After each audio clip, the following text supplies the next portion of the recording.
Siyabingelela ngenzakwethu zase-South Africa News TV. Sicela maqala ukungena kuleli khasi lethu, cofa u-subscribe button.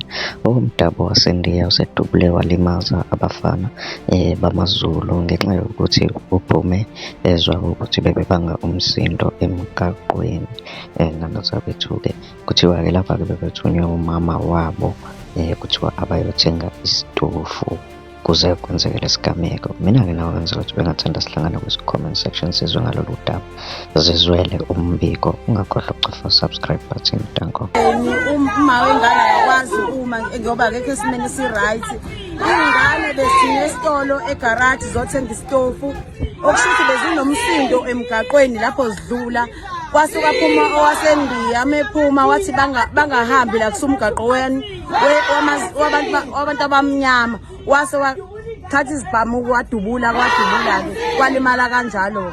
Besifisa ukuthi ajeze kakhulu isicelo sebheyili asisifuni asisidingi ngoba banako ukusihlukumeza vele. Asisicela isicelo sebheyili, siyabonga.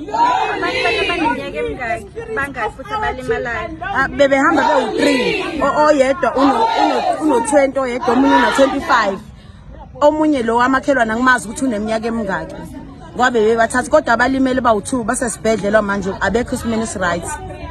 Umama wabantwana njengamanje uzizwe kanjani?